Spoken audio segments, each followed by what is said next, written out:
Hi all, സെലൻഡസ് E സർവീസസിലേക്ക് എല്ലാവർക്കും സ്വാഗതം. ഇന്നത്തെ വീഡിയോ TCS റീഫണ്ടിനെ കുറിച്ചുള്ളതാണ്. നിങ്ങൾ ഒരു സാലറീഡ് പേഴ്സൺ ആണ്, അല്ലെങ്കിൽ ഇന്നേ വരെ ITR ഫയൽ ചെയ്യാത്ത ഒരു വ്യക്തിയാണ്. 2025-26 ഫിനാൻഷ്യൽ ഇയറിൽ 10 ലക്ഷം രൂപയ്ക്ക് മുകളിലുള്ള ഒരു വാഹനം നിങ്ങൾ വാങ്ങുകയുണ്ടായി. എന്നാൽ ITR ഫയൽ ചെയ്യാത്തതിനാൽ TCS ബെനിഫിറ്റ് നിങ്ങൾക്ക് നഷ്ടമാവുകയും ചെയ്യുന്നു. എന്താണെന്നല്ലേ ഞാൻ പറഞ്ഞുതരാം. 10 ലക്ഷം മുകളിൽ വിലയുള്ള ഒരു വാഹനം വാങ്ങുമ്പോൾ അതിന്റെ 1% TCS ആയിട്ട് നമ്മളുടെ പാൻ കാർഡിലേക്ക് ഡെപ്പോസിറ്റ് ചെയ്യും.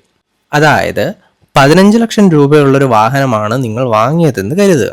ഓക്കെ, അതിൻ്റെ 1% എന്ന് പറയുന്നത് 15,000 രൂപയാണ്. ഈ എമൗണ്ട് TCS ആയിട്ട് ഗവൺമെന്റിലേക്ക് പേ ചെയ്ത് അത് നമ്മളുടെ പാൻ കാർഡിൽ ഡെപ്പോസിറ്റ് ആയി കിടക്കും. സോ 2025-26 കാലഘട്ടത്തിലാണ് ഈ വാഹനം വാങ്ങിയതെങ്കിൽ അസസ്മെന്റ് ഇയർ 2026-27 നമ്മൾ ടാക്സ് ഫയൽ ചെയ്യുന്നതിലൂടെ ITR ഫയൽ ചെയ്യുന്നതിലൂടെ ഈ എമൗണ്ട് നമുക്ക് റീഫണ്ടായി ലഭിക്കുന്നതാണ്.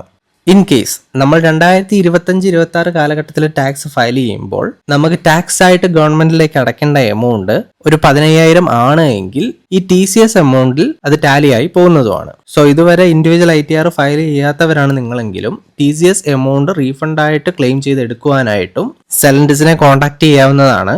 സർവീസസിനായിട്ട് താഴെ കാണുന്ന വാട്സ്ആപ്പ് നമ്പറിൽ മെസ്സേജ് ചെയ്യാവുന്നതാണ്. മറ്റൊരു ഇൻഫോർമേറ്റീവ് വീഡിയോ ആയിട്ട് കാണുന്നതുവരെ ബൈ. Thanks for watching.